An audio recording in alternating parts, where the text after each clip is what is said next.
It's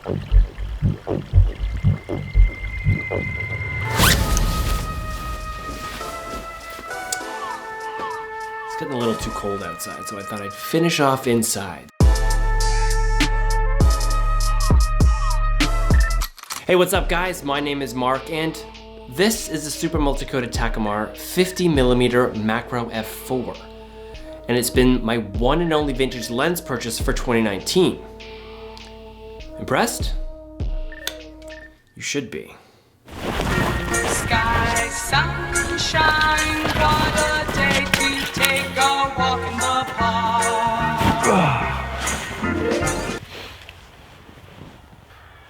We call this snow bathing.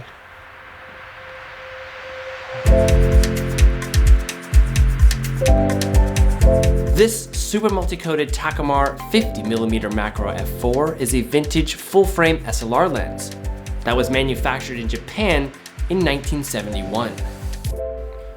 Geez, that makes this lens 48 years old. I don't know if I'm gonna look this good at 48. It's a full-frame manual control lens with an M42 mount. And it has a 5-blade aperture and a range between f4 and f22. It's not a true macro lens with only a 0.5 times magnification, but that can be easily bumped up with additional macro tubes, of which I have none. A 0.50 has always sort of been fine with me. Now I have quite a bit of experience with the Super Multi-Coated Takumar 100mm Macro f4, and based on how much I've used that lens, I was pretty confident when purchasing this one. Now I wanted something with a little wider field of view to give me a bit more options when shooting B-roll of these beautiful vintage lenses. Now I've done enough of these lens reviews to know that the build quality on these Takumars are outstanding. And at the risk of sounding like a broken record, the all-metal body just makes this lens feel way more expensive than it actually is. It's got a minimum focus distance of 23 centimeters and a long focus throw between the min and max focus distance. The manual focusing on this lens is comfortable, smooth, and accurate, which is critical because in macro you're pushing up against the physical limits of depth of field, diffraction, and motion blur, and having that physical control over your focus is essential to landing your shot. Now, macro photography is one genre where, even on a modern lens, I found the autofocus pretty useless. By the time you wait for the autofocus to find its focus, assuming it does, the chances are the shot has long since passed. I always opt for manual focusing over any sort of autofocus system when shooting up close and personal. Now, one thing to keep in mind with this lens is it doesn't have an internal focusing system. When fully extended to the minimum focusing distance, it's about twice the size than when focused to infinity. The lens has a deeply recessed front element to protect it from flaring, so you don't actually need a hood. Although sometimes in certain lighting conditions, a hood is good. I didn't mean to do that, I swear. I know I go on and on about the physical details of these lenses, but honestly, when you're shooting with manual lenses, you have a much more intimate connection to your camera because so much more of your image control is right here on the lens. How it feels, how it focuses and exposes are all big parts of the visceral photographic experience. And it's just more fun for me this way. But of course, how a lens feels doesn't mean squat if the image quality it renders is crap. So how does the image quality of this 50mm Macro f4 hold up?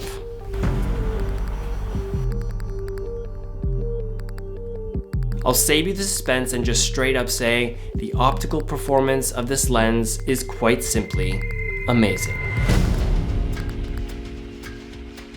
On a full frame sensor wide open at f4, it's naturally sharp across most of the frame and only gets better at 5.6, and by f8 the entire image is sharp.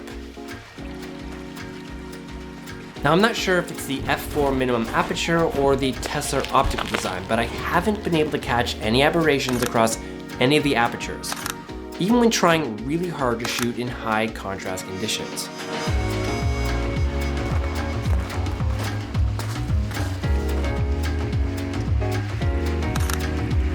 The bokeh this lens renders is also excellent, especially when in close focusing range. It's very smooth and creamy.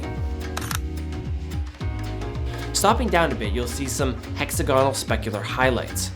That's because of this 5-blade internal aperture. Now wide open at f4, however, you'll get fully circular highlights.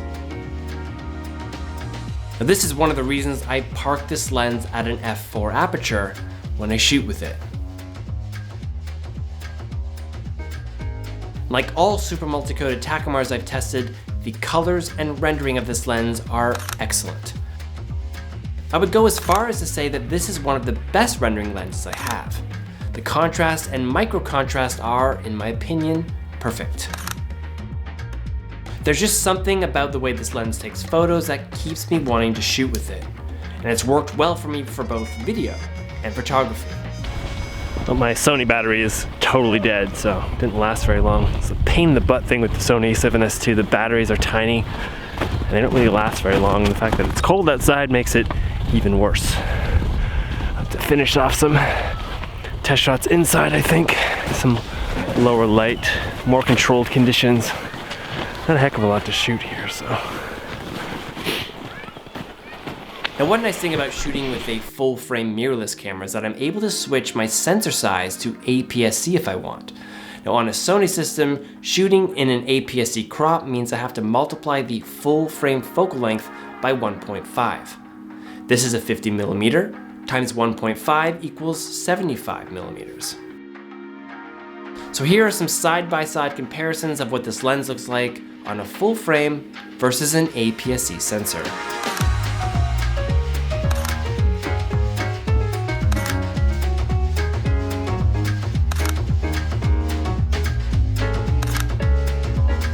I'm honestly having a really hard time finding any fault with this lens. Now, some might argue that f4 is a little too slow for a macro lens, or perhaps the lack of true one-to-one magnification.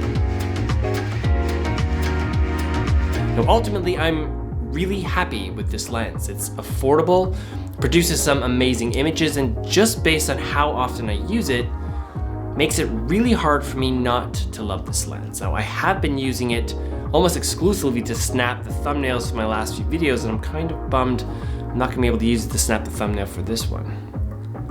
It's time for you to be the model, not the photographer.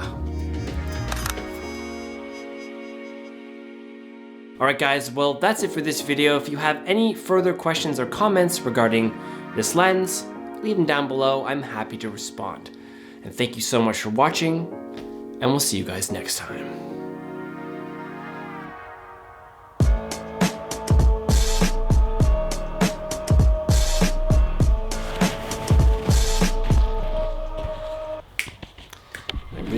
I should start doing a review on something I don't love. I kind of feel like all I'm doing is gushing about this stuff. The problem with that is, why would I put all this effort into producing a video for something I don't like?